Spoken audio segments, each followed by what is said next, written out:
Ya, Provinsi Jawa Tengah siap menjalankan vaksinasi gelombang kedua yang menargetkan pelayan publik TNI Polri hingga awak media. Yang menarik, Gubernur Ganjar Pranowo mengaku tidak menyiapkan hukuman bagi orang yang menolak vaksin. Hal itu berpotensi mengganggu kesuksesan vaksinasi COVID-19, mengingat dari hasil penelitian Lembaga Survei Indikator Politik Indonesia, sebanyak 41% responden tidak bersedia untuk divaksin. Untuk membahasnya, sudah bergabung lewat sambungan Zoom Gubernur Jawa Tengah Ganjar Pranowo. Selamat malam Pak Ganjar. Selamat malam Mbak. Pak Ganjar, hari ini bagaimana jalannya vaksinasi gelombang kedua di Jawa Tengah? Apakah sudah sesuai dengan target yang diharapkan Pak Ganjar? Alhamdulillah lancar. Kalau dari target sisi kuantiti, tadi itu targetnya sehari 1.000, ini dapatnya 1.696. Jadi lebih 696, jadi 150% lah. Terus kemudian ada 53 orang tadi yang tidak bisa kita vaksin, antara lain karena ada hipertensi, diabetes yang lagi kambuh begitu ya. Sehingga tadi kita minta mereka untuk tidak ikut. Jadi kalau dari pelaksanaan kuantitas, alhamdulillah berjalan baik Mbak Eva. Artinya itu melebihi target yang ditetapkan oleh Pemprov begitu. Mengapa kemudian masyarakat terlihat justru antusias untuk ikut vaksinasi? Kalau Pak Ganjar memantaunya seperti apa? Karena ini batch berikutnya pelayan publik, rata-rata kalau pelayan publik semuanya terdaftar, terdata, terstruktur, jauh lebih gampang. Apalagi ada TNI, ada Polri, tadi kawan-kawan wartawan, terus kemudian atlet begitu ya. Rata-rata mereka antusias, bahkan karena hari ini hari pertama rame banget begitu, beritanya tersiar kemana-mana. Tadi yang guru, yang dosen, Pak saya kapan, Pak saya kapan. Jadi saya sih sangat optimis ya melihat masyarakat bertanya kepada saya dan cukup antusias begitu. Nah kita akan perbaiki yang hari besok dan seterusnya, minimal model antri, model data, terus kemudian agar lebih cepat mungkin mejanya akan kita tambah lebih banyak lagi gitu. Tidak ada kesimpang siuran data begitu ya, karena memang juga partisipannya juga literasi soal vaksinasi ini cukup baik begitu ya Pak Ganjar ya? Ya setidaknya ini Mbak Eva, kalau kemarin awalnya kan seluruh data dari pusat, sehingga data yang dari daerah ini tidak bisa luas begitu untuk bisa masuk. Maka ketika Pak Menteri Kesehatan membuka, silakan nanti di entry dulu, didata dulu, terus kemudian kita yang menginput ke pusat, maka kita bisa cepat sekali. Dan itu cara menurut saya yang paling bagus. Persiapan kita nanti masuk kepada masyarakat banyak ya, yang ada di pasar, terus kemudian yang masyarakat umumnya begitu. Nah itulah yang sekarang kita siapkan lebih teliti lagi begitu. Kalau dari sisi penerimaan dan tanggupan masyarakat untuk divaksin, sampai hari ini saya belum mendengar yang masif menolak vaksin, belum. Saya kebetulan ikut membahas kemarin hasil surveinya Indikator begitu, sehingga itu menjadi gambar saja buat kita kepala daerah, oh kelompok ini, kelompok itu yang mesti kita sosialisasikan sehingga nanti pada hari hanya mereka akan bisa menerima ini dengan baik begitu. Iya, karena responden salah satu yang terbesar dari survei tersebut di Jawa Tengah, salah satunya begitu Pak Ganjar, sehingga mungkin itu bisa menjadi gambaran pada saat nanti Pemprov melakukan vaksinasi. Kalau kemudian ada penolakan begitu, rata-rata penyebab penolakan itu karena mereka merasa takut akan adanya efek samping dari vaksinasi ini dan juga merasa sehat sehingga merasa tidak perlu divaksin. Apa jawaban Ganjar Pranowo terhadap pemikiran itu? Enggak sih. Kalau takut efek samping nanti kita jelaskan efek samping kiri, kanan, depan, belakangnya kita jelasin semua. Sehingga meningkatkan literasi tadi itu menjadi sesuatu yang baik. Yang kedua karena ini survei, maka kita jadikan pegangan. Karena agak berbeda dengan fakta ya. Fakta itu orang yang Pak saya kapan. Maka ketika tadi umpama kawan-kawan dari media massa gitu ya. Siapa yang mau sekarang gitu. Langsung semua berbondong-bondong kok gitu. Terus kemudian itu tadi saya ceritakan. Pak itu teman saya sudah divaksin. Apakah saya boleh juga hari ini? Sabar. Ini karena jumlahnya masih terbatas. Nah dari antusiasme itu sebenarnya ini kita jadikan evidence base. bagaimana semangatnya masyarakat. Mungkin ada juga sih Mbak, yang waktu itu saya membuat acara Zoom dengan pelajar begitu. Halo, siapa yang kepingin divaksin, siapa yang tidak kepingin itu sedikit. Ini sebelum survei indikator ya. Terus kemudian saya tanya lagi, kira-kira kenapa Anda tidak mau divaksin? Takut jarum Pak. Oh, kelompok takut jarum, ini jarum fobia ini ya. Terus kemudian ada yang, itu tadi pertanyaan efek samping.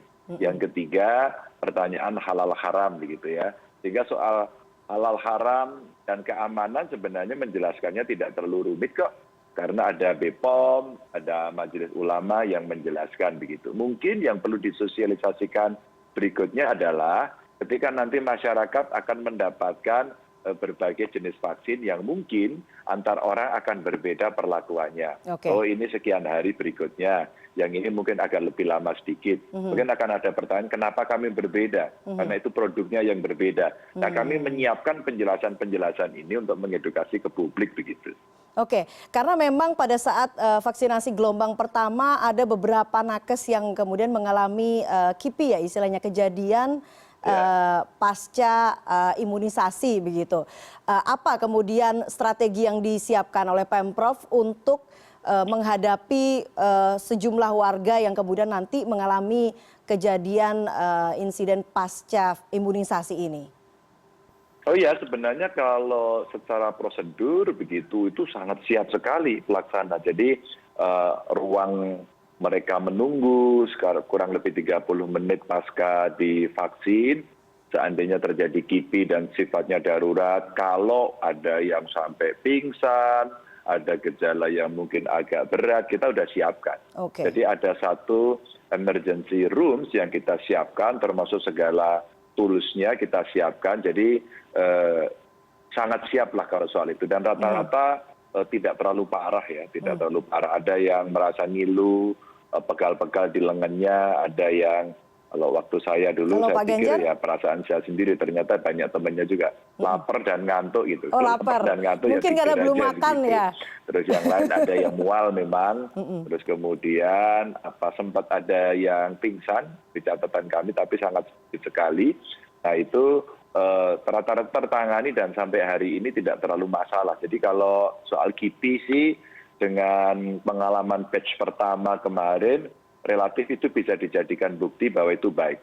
Itu kalau kita bicara cerita negatifnya, kalau boleh saya kelompokkan. Tapi kalau kita bicara positifnya, dari batch pertama atau saya sebut klaster nakes, ternyata sekarang penurunan mereka yang sudah divaksin terhadap serangan COVID ini, itu ternyata menurunnya drastis sekali. Oke, kita ingin dengar ini evaluasinya. Jadi ini cerita baik gitu. Oke, kita ingin dengar ini evaluasinya dari vaksinasi gelombang pertama, karena sampai detik ini kita masih belum dengar nih.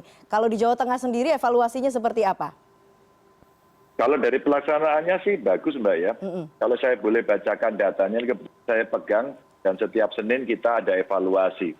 Jadi target sasaran vaksinasi kita ada 164.917. Jadi dari target sasaran ini status vaksinasi yang pertama sudah 179.323. Ini ada yang ditunda kurang lebih 29.594. Lalu yang vaksinasi kedua sudah 124.417 dan kemudian yang tundanya 1.071. Sehingga untuk vaksin yang pertama itu sudah 90,79%, untuk vaksin kedua sudah 74,79%. Dan ini kita sudah mulai ketahuan begitu, daerah-daerah yang kemarin berapa yang paling tinggi, berapa yang paling rendah. Tadi saya evaluasi Kabupaten Pekalongan terendah, karena di bawah 70%. Lalu saya tanya, kenapa Pak kok hanya 50 sekian persen? Karena ternyata Kabupaten Pekalongan itu mengalami tugas, atau bukan mendapatkan tugas agar kota Pekalongan juga ikut masuk di dalam kabupaten. Sehingga data kota juga masuk di sana. Oke, berarti persentasenya ternyata lumayan tinggi. Yang kedua, ketika kemudian banyak vaksin dilakukan, itu ada beberapa kabupaten kota yang melebihi 100%. Karena waktu itu ada perubahan kebijakan. Umpama mereka yang sudah berusia di atas 60 tahun. Karena sekarang sudah diizinkan, maka mereka ini kemudian kita bisa masukkan untuk bisa disuntik. Dan itulah yang kemudian mendorong persentasenya di atas 100%. Jadi kalau kita melihat evaluasi sampai hari ini sih bagus Mbak, dan kami optimis. Masyarakat Jawa Tengah rasanya cukup antusias untuk vaksin.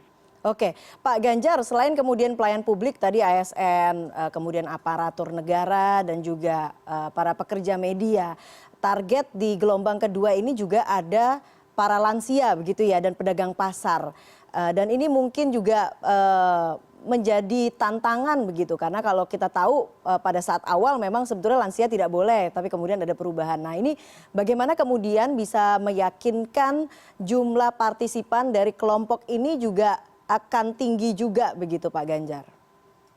Ya ini pertanyaan bagus banget ini Mbak Eva, betul. Jadi tantangan kami itu, kalau kita bicara pasar umpama, kita akan uji coba nanti di Solo, ya untuk yang sifatnya massal. Maka sekarang setelah kami lurah pasar, mereka yang mengkoordinir pasar itu kita minta untuk mendata dibantu oleh pemerintah kota. Hari ini kita siapkan. Vaksinnya sudah kita siapkan dan sudah kita deploy ke Solo. Dan satu harapan nanti pada saat pelaksanaannya di akhir bulan ini bisa jauh lebih cepat. Yang kedua, selama kita menyiapkan ini Mbak Eva, kita coba sosialisasi kepada kelompok sasaran. Karena datanya sudah kita miliki, umpama kelompok lansia di Jawa Tengah yang kita siapkan untuk divaksin itu ada 3.129.042. Maka ini yang akan kami cari siapa-siapa mereka, dan tentu tidak sejumlah 3,1 juta secara serentak pada tahap vaksin yang kedua ini. Karena untuk lokasi yang ada, nanti ini akan dicari yang di kota atau di ibu kota provinsi dulu. Maka akan dilakukan penyuntikan yang di kota Semarang. Artinya wali kota Semarang nanti akan punya tugas mencari beberapa yang akan menjadi kelompok pertama untuk divaksin. Untuk pedagang pasar, totalnya cukup banyak, 870.372. Dari data ini, kita akan coba yang ada di Solo. Maka proses sekarang pendataan di Solo kita minta untuk diverifikasi, divalidasi. Sekarang berapa sih yang ada di Solo? Dan Solo ini lebih khusus lagi yang ada di Pasar Klewer begitu. Sehingga nantinya kita tidak akan kesulitan untuk melakukan ini. Kalau latihan di antara saya katakan, lansia di kota Semarang, pasar di Solo, maka ini akan kita jadikan contoh. Kalau kita sudah punya pengalaman itu, nanti replikasinya akan jauh lebih mudah untuk kita laksanakan di tempat-tempat lain, sehingga nantinya tidak mengalami kesulitan. Sehingga tempat kita siapkan, alat, vaksinator, bahkan nanti sampai kepada masyarakat, kita siapkan yankes-yankesnya mana yang harus mobile, apakah perlu kita menggunakan gedung yang lebih besar, maka pengalaman-pengalaman itulah yang akan kita pakai untuk nanti. Tapi jangka pendek kita siapkan yang lansia di ibu kota provinsi di Semarang dan pasar yang ada di Solo nanti di Klewer. Oke, jadi artinya sistem yang dibentuk ini dibuat secara otonom gitu ya. Jadi pihak-pihak yang kemudian nanti divaksin juga nanti secara aktif juga ikut terlibat begitu ya Pak Ganjar? Oh iya, jadi semua yang bertanggung jawab terhadap vaksinasi ini, Pak Bir, khusus pemerintah harus proaktif. Maka nanti testimoni dari pelaksanaan vaksin sebelumnya ini kita harapkan juga muncul. Sehingga tadi itu Mbak, orang yang takut, yang tidak mengerti dan seterusnya itu mereka akan menjadi paham karena oh teman saya sudah, oh nenek saya sudah, oh sahabat saya sudah, dan itu oke-oke saja kok. Dan mereka akan merasa, oh ini datanya bagus loh, hasilnya bagus loh, maka kemudian relatif kita lebih aman. Meskipun sebelum terjadi herd immunity yang sampai 70 atau 80% dari seluruh Indonesia, kita selalu ngingetin, tidak berarti orang yang sudah divaksin, Anda boleh bebas-bebas saja tanpa mengindahkan protokol kesehatan, itu juga nggak boleh. Maka termasuk kampanye kaos saya ini, Pak. ini ternyata dibuat oleh masyarakat dan kemudian mereka Apa itu tulisannya? sering Kapan bertanya, aku kapan divaksin? aku divaksin? Nah, ini kampanye kita. Oke, supaya semuanya antusias begitu ya. Cara-cara yang dilakukan untuk mengajak masyarakat untuk divaksinasi sejauh ini masih lebih kepada cara encouragement begitu ya, atau perangkulan begitu. Sama sekali tidak ada tools untuk pemaksaan, karena kita tahu sebetulnya ada payung hukumnya begitu Pak Ganjar untuk melakukan pemaksaan atau memberikan sanksi bagi pihak-pihak ataupun warga yang menolak untuk divaksinasi. Seberapa mungkin itu nanti akan diberlakukan di Jawa Tengah? Kalau hari ini jumlah vaksinnya masih sedikit, ya kan. Terus kemudian kelompok-kelompok masyarakatnya masih kita siapkan agar ada urutan prioritas, maka artinya itu bertahap. Satu. Maka artinya kita mencatat ada source atau sumber daya yang terbatas, ya. Karena juga kita kan belum bisa memproduksi vaksin ini sendiri kan, kita masih impor. Betul. Alhamdulillah kan Bio Farma juga sudah membeli biangnya, kemudian mengolah, dan sekarang satu vial yang kemarin di batch pertama itu satu vial untuk satu suntikan, sekarang kan satu vial bisa untuk 10. Jadi artinya rata-rata dari packagingnya persiapan jauh lebih baik. Maka kalau semuanya masih terbatas, tahapannya masih berjalan, kenapa kita bicara sanksi? Bicara sanksi di awal seperti ini hanya menjadikan polemik. Karena kan kita targetnya masih sampai dengan Desember. Betul. Pak Presiden mentargetkan itu. Maka kesempatan kayak kami petugas di daerah itu mengedukasi publik. Yang tidak setuju, yang masih ragu, suruh nanti aja mbak belakang. Daripada dikenai sanksi, lebih baik kita edukasi. Itu tadi, efek samping, efek belakang, efek depan, efek muter-muter. Tadi nanti kita jelaskan semuanya agar masyarakat yakin betul. Oh, ini halal kok. Oh, ini aman kok. Ini prakteknya yang sudah berjalan kok. Kamu masih ragu? Begitu. Nanti kalau sudah tinggal sedikit sekali orang yang tidak paham, maka sebenarnya kita akan bisa memahami, mengerti bagaimana kondisi sosiologis dan psikologis mereka. Sehingga harapan kita tidak perlu kita pakai sanksi, tapi dengan edukasi mereka mau gitu. Oke, jadi menurut Anda tidak perlu sebetulnya ya ada sanksi, karena kan jelas sebetulnya di dalam Perpres ini ada sanksi, beberapa sanksi, bahkan bisa penundaan pemberian jaminan sosial, penundaan penghentian layanan administrasi, dan juga denda begitu.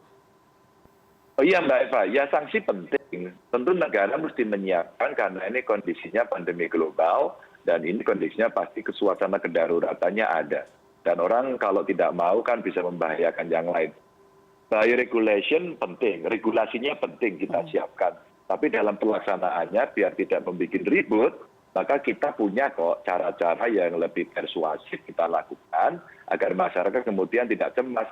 Nanti yang diomongin bukan mau vaksin, nanti yang diomongin sanksi apa. Jadi malah geger semuanya nanti soal itu. Padahal sebetulnya vaksinasi tujuannya juga untuk masyarakat juga begitu ya Pak Ganjar ya? Betul sekali, itu maksud saya. Oke, Pak Ganjar, di Jawa Tengah ditargetkan vaksinasi gelombang kedua ini selesai di 28 Februari begitu ya Pak Ganjar ya? Betul, ya. Nah, seberapa optimis target ini akan bisa tercapai kalau dari kacamatanya Pak Ganjar? Ada dua yang membuat saya optimis ya, karena komitmen teman-teman luar biasa. Para bupati wali kota, teman-teman kepala dinas, para vaksinator. Tadi saya bercanda mbak sama mereka, saya tungguin gitu.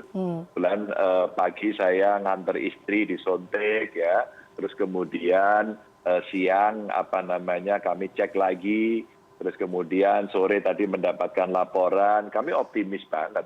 Karena para vaksinator saya tanya, gimana Pak, gimana Bu, capek nggak? Enggak Pak, biasa aja gitu. Terus yang ngantri mereka banyak gitu, kita ajak ngobrol, takut nggak? Saya takut jarum Pak. Takut jarumnya tapi nggak yang ngeri-ngeri amat begitu ya. Terus lalu saya tanya, ada nggak ya ketakutannya tadi sampai seperti yang viral-viral di video-video?